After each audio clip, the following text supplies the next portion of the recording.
Welcome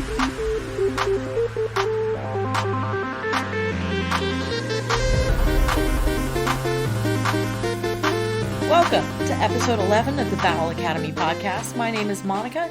You may know me in-game as Anthissa or on social media as Anthissa21. And if you were missing me last week, I apologize due to some of the stuff that's been going on last week, personally and where my regular job is concerned. I felt that there was too much going on for me to also include doing this podcast. And hopefully you guys will understand the fact that I had to put this on hold for at least a week while I make sure all of that was taken care of and all of the pressing matters dealt with. So here we are, and we're back. And just in time, because Silph has announced their new cup, and we are going to be discussing that today. Going over some of the info for it, the search string, which I will include the website for the Sunrise Cup resources in the description of this podcast, as well as the link to pvpoke.com. I always include that one for you guys. I'm also going to be covering JRE Seawolf's Nifty or Thrifty.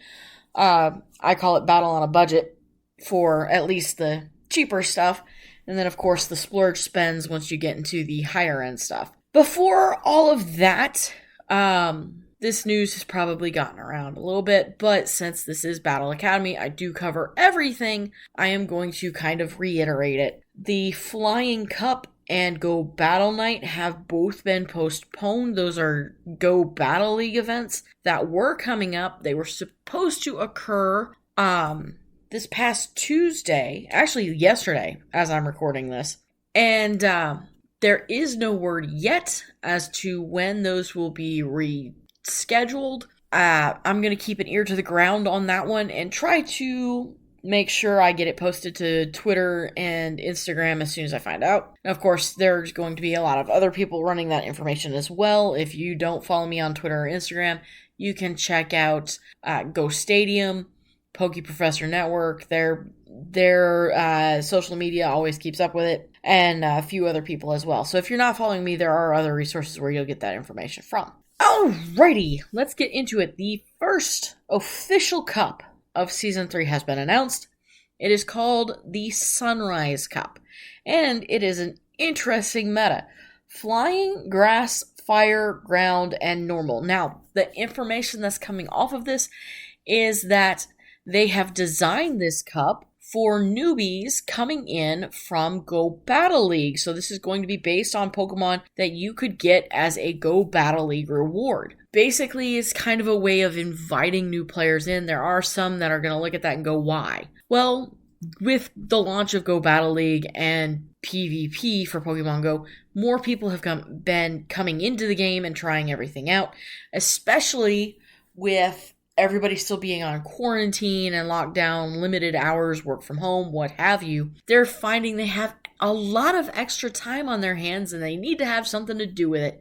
So some people are coming back into Pokemon Go. Some people are getting caught up in Animal Crossing, which I will eventually get back into doing that again. I haven't done any of the streaming with it yet, but I don't know. But that's an entirely different thing and has no reason here.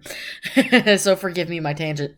Banned for the Sunrise Cup is going to be Rock Pokemon and Megas. If you're not familiar with what this means, what Rock Pokemon, well, the meta calls for flying, grass, fire, ground, and normal. Again, going back to the information I covered in the beginning of this show a few months ago, Pokemon can have dual typings. So any of these Pokemon that are flying, grass, fire, ground could also have a rock typing as well. Those will not be allowed. Again, there is a search string on the Silph website that you can just copy to your clipboard and post in your search bar, and it'll cover everything that's eligible. Basically, you're looking at Pokemon like Aerodactyl not being allowed for this cup, just to give you an idea of what you won't be able to use. Or like Rhyperior or things like that, just so you know what you're going to look at. In fact, I punched the search string into mine, and the first ones I'm looking at are Flygon, Shiftry, Cheerum, Wigglytuff, Skarmory, Gyarados, Shadow Articuno, Charizard, Victini, so on and so forth. And apparently, you might be able to use Victini. So it may be worth at least trying out if you've gotten your Victini from GoFest. So just a little bit of food for thought there. Although not everybody has Victini, as not everybody did GoFest. So that's just something to keep in mind. Now that's just my list of what's available. And some of these actually are going to show up in the PV Poke top list. I've got that I'm going to talk about the top 5, but I will cover the top 10 just to let you guys know what everything is there, as well as some counters you might want to consider because the top tier of the meta is going to show up a lot. So let's take a look at the top 10. Now, I'm not going to go in depth on all of the top 10, but I am going to at least list them all for you. Now, granted, yeah, you could find this information yourself, but sometimes people kind of forget to do that, so I always like to cover it on the show anyway. All right, your top 10. Your number 1 is going to be Galarian Stunfisk, which is an odd but interesting choice. Mantine, Abomasnow, Skarmory, Altaria, Vigoroth, Pelipper, Abomasnow. Now this is regular Abomasnow. The first one listed at number 3 is Shadow Abomasnow, Zapdos, and Shadow Dragonite. For your honorable mentions, Articuno, Shadow Zapdos, Noctowl, Obstagoon, and Shadow Swampert. Be prepared to see any of those, as well as to go ahead and round out the top 20. I know I said I'd only do the top 10, but oh well, here we are. Ferrothorn, which I will get into talking about later, Shadow Articuno, Victini, like I mentioned earlier, and Shadow Snorlax, and regular Swampert. Alright, so that is your top 20. That's basically going to be the majority of what you run into. So you can kind of think about how you're going to counter them and how you're going to build your team. Now, for me personally, you want to kind of look at the typing a little bit and build your team based on half being what's going to be in the meta, your strongest powerhouse Pokemon of the top 10 to 15, and then coming up with counters for those Pokemon. Attached to this is going to be the image of the Sunrise Cup meta simplified. Definitely worth taking a look at. One of those is one of my personal go-tos, which is Whiscash, and I will talk about him in a little bit. First off, let's take a look at some of these top 5 Pokemon. Stunfisk, your move set is going to be Mudshot, Rock Slide, and Earthquake.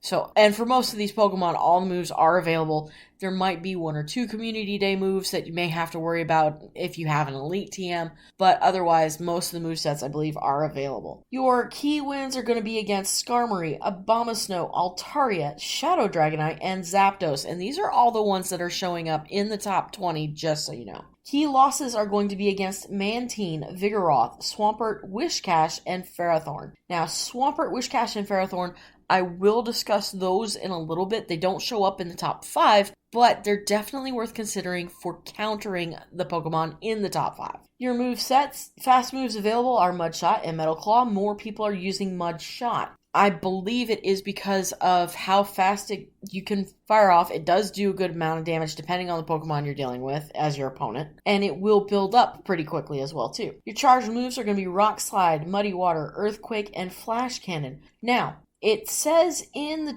the listing for Stunfisk, Rock Slide and Earthquake are your top ones. Keep in mind though that Muddy Water is tied with Earthquake, but it's like 21.9% preference versus 21% preference, with Earthquake being the lesser preference, but being the listed move. Muddy Water can still do some pretty good damage. I've had to deal with it before, and it's been a mini pain in the neck. So either of those moves, in my opinion, would be viable. So just because you have a Galarian Stunfisk that has Rock Slide and Muddy Water doesn't mean you have to go and change it. You can continue to use the Muddy Water if you want, because it's still going to do pretty good damage, and about equal people are using that and Earthquake. Your weaknesses for Galarian Stunfisk are going to be against Fighting, Fire, Ground, and Water. So if you meet any of those Pokemon, pull your Stunfisk. It's got resistances to Poison, Steel, Flying, Bug, Rock, Psychic, Fairy, Electric, Normal, and Dragon. So if any of those pop up, you can go ahead and kind of at least tank 1 or 2 charge moves. And I'm bringing that up now because that's going to be the AP Battle Academy term that I talk about in the back end of the episode. So if you're curious what I mean by tanking a charge move, I will get to that eventually. So please stay tuned. If you have a Galarian Stunfisk, premium moveset you're looking for, or IV rank you're looking for, is going to be a level 27 Stunfisk, which is going to have IVs of 0, 12, 15. And please keep in mind, as we talk about the IVs that a Pokemon has, that's not really a set in stone thing either, because a different IV set may get you better setup. Sometimes it doesn't hurt to have a little bit of an attack stat on your Pokemon so that you get that charge move priority in your favor. Next up is Mantine. They are suggesting Bubble, Bubble Beam, and Ice Beam. Your key wins are going to be against Galarian Stunfisk, Vigoroth, Skarmory, Altaria, and Swampert. Your losses are both Abomasnows, Shadow Articuno, Ferrothorn, and Shadow Dragonite. The fast moves available are Bubble, Wing Attack, and Bullet Seed. More people are using Bubble. However, there are some people using Wing Attack, and it's very close percentage, so I'm guessing either way would be a good way to go. So if your Mantine already has Wing Attack, you don't have to worry about spending the TM if you don't want to. Don't worry about that. Charged moves, Ice Beam, Aerial Ace, Bubble Beam, and Water Pulse.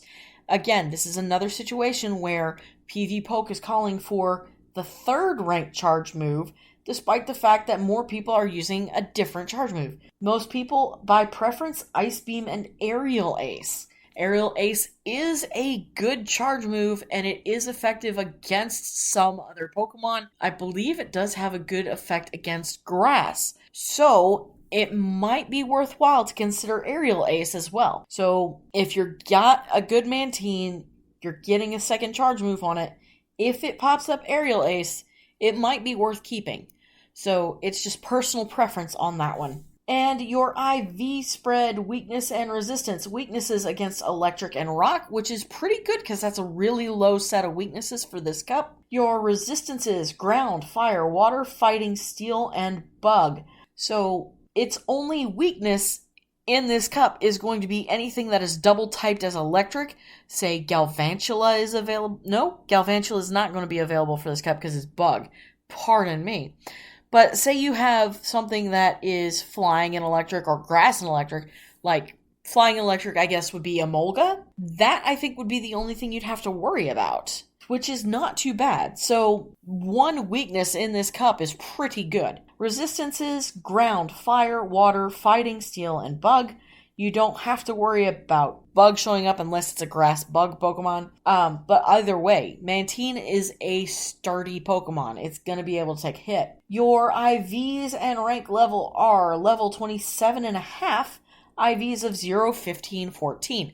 Again, it's ideal, but if you have something closer with maybe a little bit of an attack on it, not going to be a problem at all. Your next Pokemon is Shadow Abomasnow. Its key wins are against the Galarian Stunfisk, Mantine, Skarmory, Altaria, and Whiscash, and it loses against Vigoroth, Swampert, Shadow Articuno, Zapdos, and regular Articuno. Fast moves available, Powder Snow and Razor Leaf, and more people are heavily using Powder Snow. It makes a hit when it hits. Charge moves, Ice Weather Ball, Energy Ball, Outrage, Blizzard, and Frustration. The key moves they're calling here are Powder Snow, Ice Weather Ball, and Energy Ball. So this is everything that everybody is using normally, although Outrage is pretty close to Energy Ball, and it can do some damage depending on the Pokemon you're facing. Your weaknesses and resistances. The problem with Abomasnow, it has a lot of weaknesses. Fire, poison, bug, rock, fighting, steel, and flying. Now, you're not going to see the rock, but some of the others, if it's dual typing, could come up. Resistances, only a handful, but it might be worthwhile. Water, electric, ground, and grass. Your rank level and IVs are level 24 and 0, 15, 15. Number 4 on the list, Skarmory. If you play PvP before, or you just try Go Battle League and you've built you up some Pokemon and you've been listening to some of the stuff I've talked about earlier, you might already have you a Skarmory built up, so that's definitely worth putting on your team if you've already got it set up. Your attack set that they're calling for, Air Slash, Brave Bird, and Sky Attack. Alright, so we're switching from Flash Cannon to Sky Attack there. Okay, that's interesting. Not Sky Attack, Brave Bird, excuse me. It's been a long week. I've been trying to keep it easy, but it's just been a little crazy. Your key wins for Skarmory are against Vigoroth, Abomasnow, Altaria, Wishcash, Ferrothorn. Your key losses are Mantine, Galarian Stunfisk, Swampert, Shadow Abomasnow, and Obstagoon. This is interesting. It wins against regular Abomasnow, but does not against Shadow Abomasnow. That might be the minor bump that the Shadow bonus gives to Shadow Abomasnow. So, Shadows are definitely worth considering if you have a few up your sleeve. Now, I've never seen Shadow Abomasnow or Snover, but if you're lucky enough to get one, it might be worth building up. It could be a little pricey to do so, though. Not to mention, you'd probably have to figure out how to TM the frustration away, and I don't think that's going to happen anytime soon. Your fast moves, Air Slash and Steel Wing. Air Slash is the better performer. Your charge moves, Brave Bird, Sky Attack, and Flash Cannon. Sky Attack is definitely one of the better move sets on it. Flash Cannon does not perform as well, and it takes too long to build up. I do have to TM Flash Cannon off of my Skarmory and hope to get Brave Bird. So this should be interesting. Seeing it, I don't know if it would keep you from having double Sky Attack, but that'll be interesting to find out. Weaknesses. It only has 2 for this cup, is pretty good. Electric and Fire. Fire bad. Fire very bad. Resistances, it has plenty, so it's definitely worth keeping. If you don't have one built up yet, save your Stardust and get it built. Poison, Steel, Ground, Dragon, Grass, Psychic, Flying, Bug, Normal, and Fairy. And you won't be seeing Ground in any of this. Or, excuse me, Rock in any of this. And it's not listed anyway.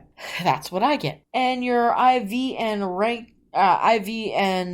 ranking is level 27.5 with an IV of 0, 15, 14. And again, that's just suggested. And of course, the final one in the top 5, Altaria. Altaria is one of the top PvP go-tos, has been in Silph Cup since Silph has been doing cups, and if you don't have an Altaria built up, again, you're going to have to splurge some dust on it. It is definitely worth considering, and you'll definitely want to either spend some rare candy on it or put it as your buddy so you get those candies. Because if you've never evolved an Altaria, it takes 400 Swablu candies, so you definitely want to set it as your buddy. And your moveset is going to be Dragon Breath, Sky Attack, and Dragon Pulse. Key wins against Vigoroth, Swampert, Ferrothorn, Zapdos, and Shadow Dragonite. Key losses, Galarian Stunfisk, Mantine, Skarmory, Wishcash, and Abomasnow. And again, like I said, you're seeing some of these Pokemon show up in the losses that aren't even in the top 5. So definitely look at those Pokemon that are not in the top 5 that are showing up in key losses, and you can kind of get some kind of idea as to which counters you want to pick for your team. Alright, your fast moves are going to be Dragon Breath and Peck. 65% preference for Dragon Breath. Peck is kind of a wimpy move. It is in the card game, it is in the video game. You definitely want the heavier move there. Your charged moves are Sky Attack, Dragon Pulse, and Dazzling Gleam. Dazzling Gleam is okay, but Dragon Pulse hits harder. And of course, Sky Attack for any flying Pokemon is kind of standard. Your weaknesses and resistances. Weaknesses are Ice, Dragon, Fairy, and Rock, and you won't have to worry about Rock, it's banned. Resistances are Ground, Fire, Grass, Fighting, Water, and Bug. It has a few weaknesses that could cause problems, but it's got more resistances. It's a sturdy birdie. And yes, I did that on purpose, and I don't care. You know, if you don't like it, I'm sorry. That's just who I am. Your rank, level, and IV numbers are level 29 at rank, or at IV 0, 14, 15. And pardon me, I'm late getting this recorded, so I'm trying to get everything out, and I'm kind of running over my own words. So please forgive me for that. Now, some counters that I think are worth considering. This is my own thing that I've developed by looking through this list of the top 5 that are definitely worthwhile. You definitely want to consider these Pokemon. They're not fully 100% meta, but they're worth considering. Well, main meta anyway. And that's Ferrothorn, Swampert, Whiscash, Abomasnow, Vigoroth, and Zapdos. Now, Abomasnow does show up in the listing, I believe, as Shadow Abomasnow, but you definitely want to consider regular Abomasnow because you may not be able to pick up that Shadow. And for that Abomasnow, it's looking at the same moveset, and the wins and losses are kind of similar. However, Abomasnow can do some damage against some of the other Pokemon in the top 5. Vigoroth just missed the top 5. Its moveset is Counter Body Slam Bulldoze, and it wins against a couple of the ones in the top 5. However, it is going to lose against a few others, Skarmory and Altaria being the main ones that it loses against, and Mantine. But it's a sturdy little guy if you can build it right. If you've done PvP before and you've done like Jungle Cup, then you've got a good Vigoroth from Community Day that will have the Body Slam. That's a minor problem though, because that Body Slam is a Community Day move and you'll have to Elite TM it if you want it. Alternatively, you can look at using Brick Break. Again, this is another one of those weird situations where they suggest a moveset that is Body Slam Bulldoze, but Bulldoze is the number 3 move that people are using. Brick Break is the number 2 move. So if you can't get Body Slam, Brick Break will work just fine. Another one you definitely want to consider that didn't make the top 5 list. In fact, I'm not even seeing it in the top 10. And that is my personal choice. Number 23 on the list, Whiscash. It didn't even make the top 20, but is definitely worthwhile. Mudshot, Mud Bomb, Blizzard. It builds up the Mud Bomb really quick. You double up on Mud Bomb. You can try and shield bait somebody with it, or just all out of nowhere throw out a Blizzard if you can get away with it. It takes wins against Galarian Stunfisk, Altaria, Swampert, Zapdos, and Victini. These are all top 20 Pokemon. And the fact that it can do that, and it's squishy, it takes a hit. It's what I consider squishy. Other people call other Pokemon. I don't know exactly what the proper definition for squishy Pokemon is, but for me, Whiscash is a squishy fishy. Yes, again, I don't care. I did that on purpose. He is squishy to me. He takes a hit and he dishes out just as well. Anytime he shows up as key in the meta, and he shows up as key in the simplified meta as well. He may be 23 on the list, but he is pretty good and definitely worthwhile. So if you don't have one yet, look for some Barboach. Get one as your buddy and start walking it, because Whiscash is definitely worthwhile. He's a little on the cheaper end of the budget as well, so definitely worth considering. And then, of course, let's see, who have I not looked at? Swampert is number 20. He is at the very bottom of the 20, but he shows up as one of the key counters against the top 5. He takes wins on Stunfisk, Skarmory, both the Abomasnows, and Victini. So he takes pretty good wins there. He does have issues with Mantine, Vigoroth, Altaria, Whiscash, and Zapdos, but not everybody's perfect. You're going to want Mudshot, Hydro Cannon, and Sludge Wave. If you can't get Hydro Cannon, again, Muddy Water is a pretty decent move to consider. And again, Sludge Wave is the number 4 move listed. Your moves that are hitting higher than that in use, Hydro Cannon, Muddy Water, and Surf. They're suggesting this Sludge Wave, but Surf is being used more. So you can also consider that as well. And again, the suggestions listed on PvPoke are just that. They're just suggestions. You can try and do some spicy picks and go off meta, but be forewarned, it might not go as well as you want, or you could get lucky and hit the one oddball Pokemon in the list for the meta that just destroys everything. Who knows? Meta is a fluid thing, so the meta for Sunrise Cup, as we all start playing when October 1st hits, it's going to shift and it's going to change. So look out for that as well. The last of these counters to consider that I'm going to go over before I take a break and then get into the Nifty or Thrifty is going to be Zapdos. I already covered Abomasnow in the Shadow Abomasnow, so those are kind of similar enough. The only reason Shadow ranks higher is because it does have the Shadow damage bonus. So let's take a look at Zapdos. Your moveset's going to be Thundershock, Drill Peck, and Thunderbolt. And it does pretty good. It's going to take out that Skarmory because Skarmory, again, it doesn't like electric and it doesn't like fire. It also does pretty good damage against water Pokemon, Swampert, and Mantine, as well as Vigoroth. Now, you do get into some issues again. Water or electric and fire is going to cause you problems, but Thundershock, if you can get it, it is a TM exclusive move, so you will have to Elite TM that. Its other fast move is Charge Beam, so if you can't get the Thundershock, you will be stuck with Charge Beam. Charge moves, Drill Peck, Thunderbolt, Ancient Power, Thunder, and Zap Cannon. They're suggesting Drill Peck and Thunderbolt, which are the top 2 most used moves. Drill Peck can do some damage, so he's definitely a counter worth considering. Not to be taken lightly either. Alrighty, that is a little bit further than I expected to go with this. I didn't expect to get almost 30 minutes in on all of this. Alright, I'm going to take a break for some water. I will be back in just a moment. We're going to cover the Nifty or Thrifty article from JRE Seawolf and talk about what your budget picks for the Sunrise Cup are. And then we're going to get into your Pokemon of the week. And of course, finish everything out with your AP Battle Academy, talking about the third shield. I'll be back in just a moment.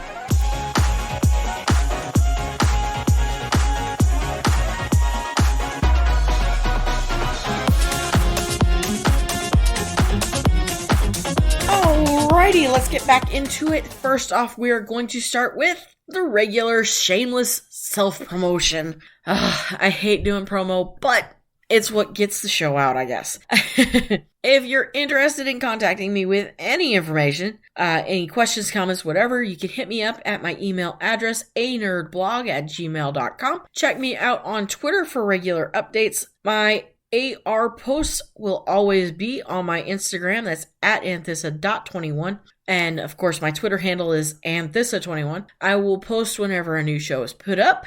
I try to do regular updates and Pokemon posts as well as just shooting the breeze with anybody. So if you want to chat with me on there, I am all for chatting. Questions or comments, you can DM me at any of those. And you can check out my other podcast, Catan Public Radio, where I am trying to do regular bi-weekly posts about Catan World Explorers, Niantic's new game that is going to be going global, hopefully before the end of the year. It is currently on beta in New Zealand, and I try to keep up-to-date information on that as well. All of my stuff, of course, hosted through Red Circle, a free podcast hosting provider. They help you with all the setup for any podcasting that you want to do. Is completely free, and they do all of the posting for you.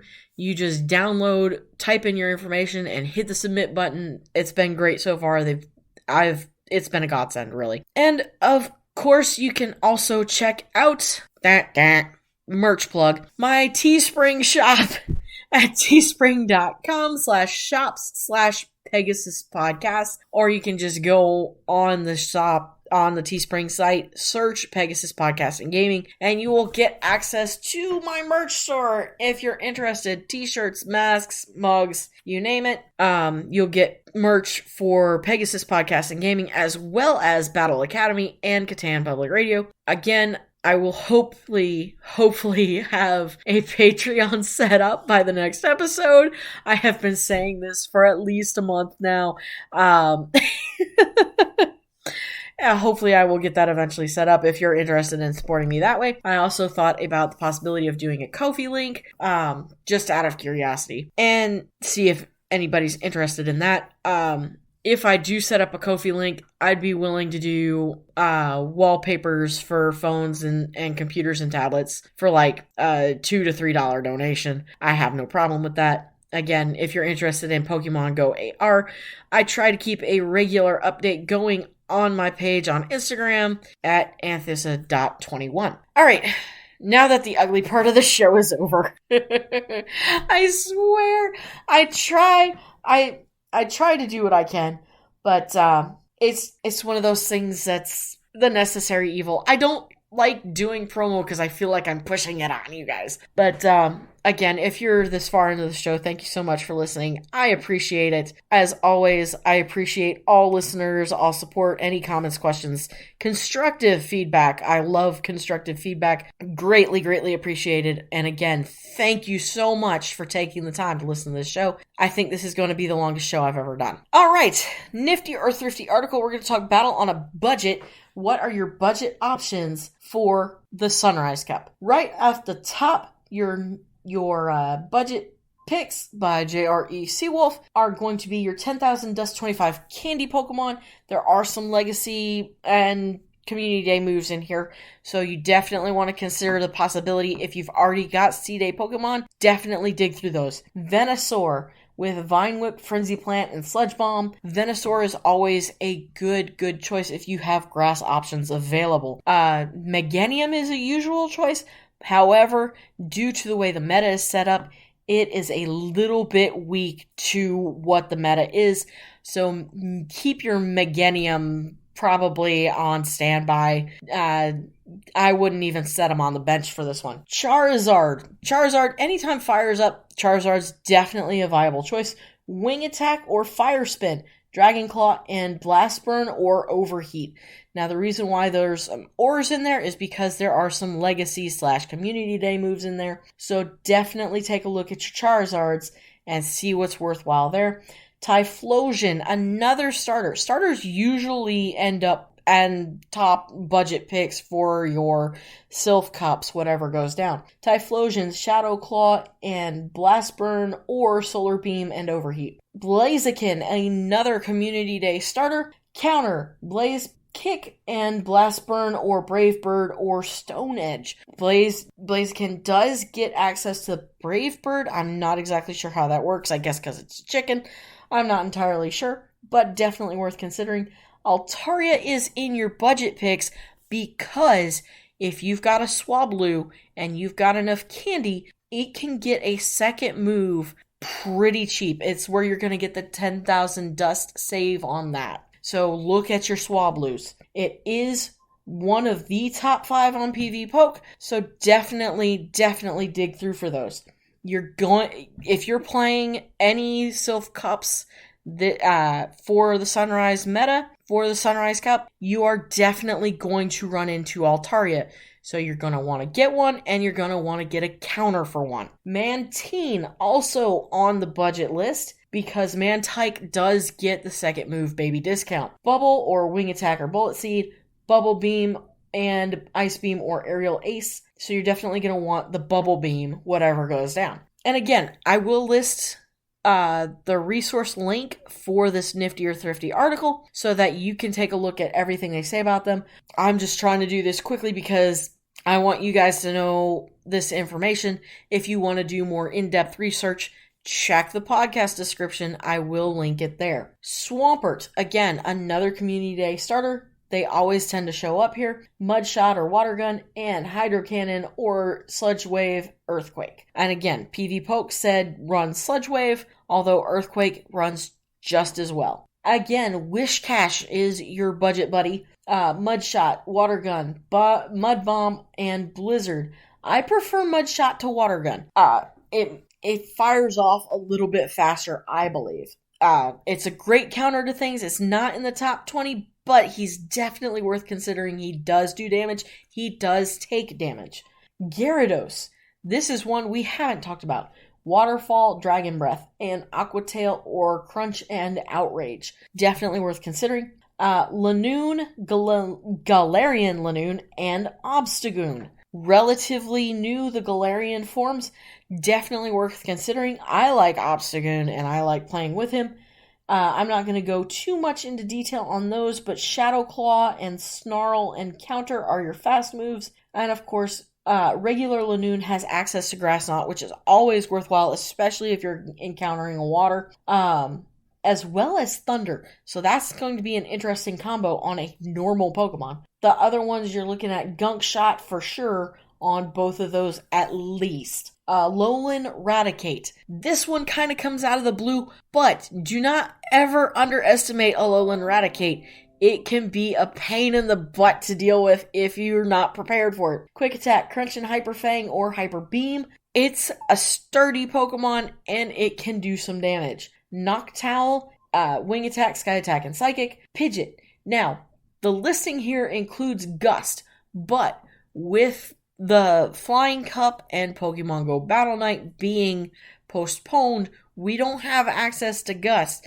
So that may not give Pidgeot the advantage that we all originally thought it was going to have, so it may not be worthwhile to consider. You also have access to a few others worth mentioning. Golbat, Wigglytuff, Whimsicott, if you can get it, if you were lucky enough to get one. Again, not listed. Meganium, Munchlax, Bibarel, and Shurum have all been cut, and he believes they're not really worth putting any of your money into. And that is your budget list.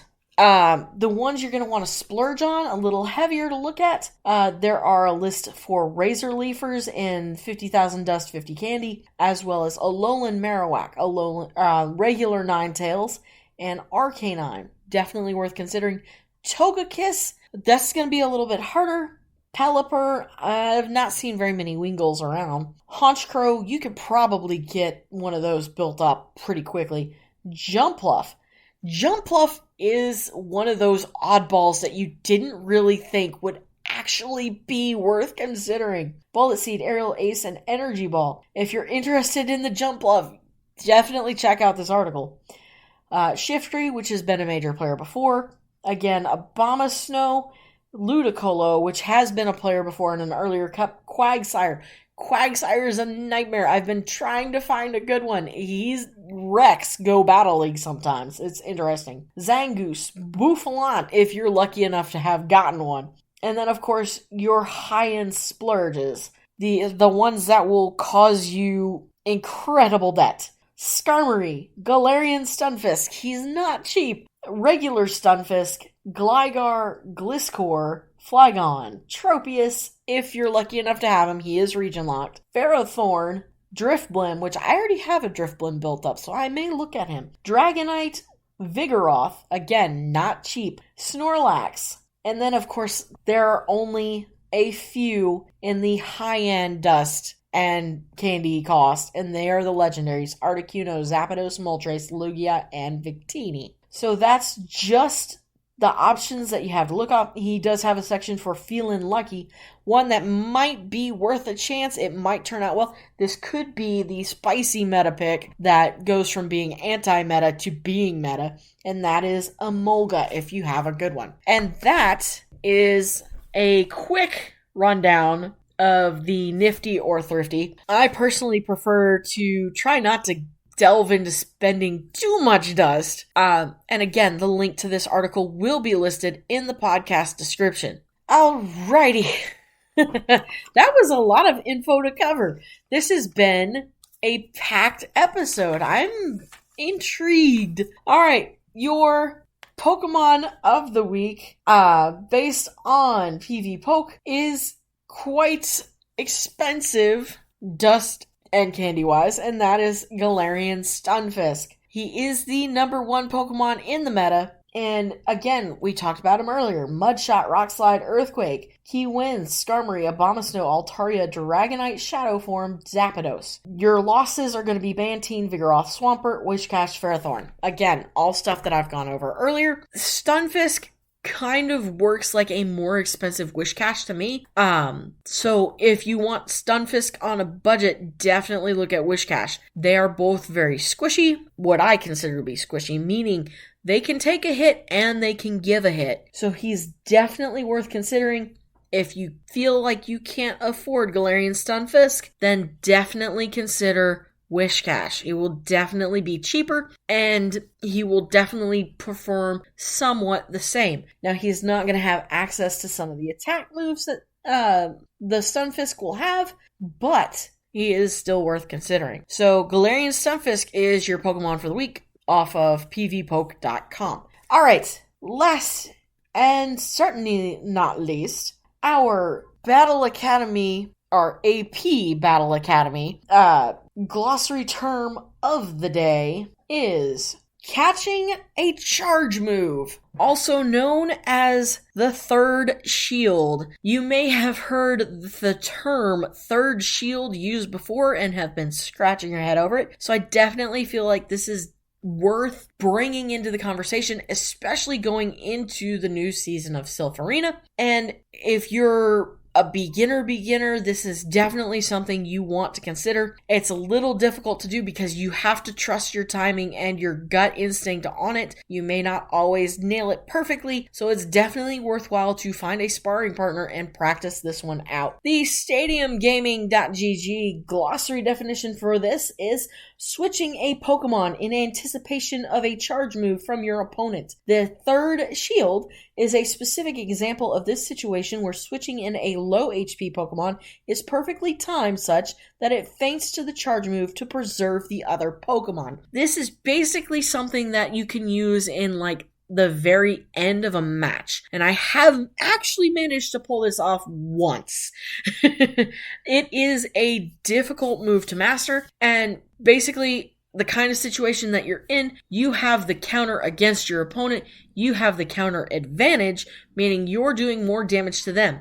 You know a charge move is coming. You have a Pokemon in the back. You time it just right. You hit that switch button right as they hit their charge move, and that is going to switch to your Pokemon that has the lesser amount of HP left. Yeah, you're going to lose your Pokemon, but you have preserved your counter advantage, and that is going to help you possibly eke out the win in the end. Definitely a move worth practicing with a sparring partner. Alrighty, that is a lot packed into this episode.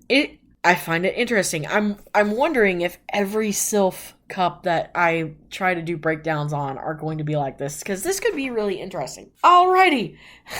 Thank you so much for listening. Pardon me and my tangents. I hope you have enjoyed this episode. I hope you have found a lot of information here. If there's anything you're not sure about, if there's anything you want to look into deeper, check out the podcast description. I will all the links there for you. Pardon my speaking, and make sure those are accessible to you. And if you have any questions, by all means, message me. My DMs are open on Twitter and on Instagram. And of course, you can hit up my Gmail account, anerdblog@gmail.com. Always open, always listening, and willing to do what I can to help you out. Thanks so much. I hope you have a wonderful time of day it is wherever you're at. I'll see you guys next week. Good luck on your sunrise cups.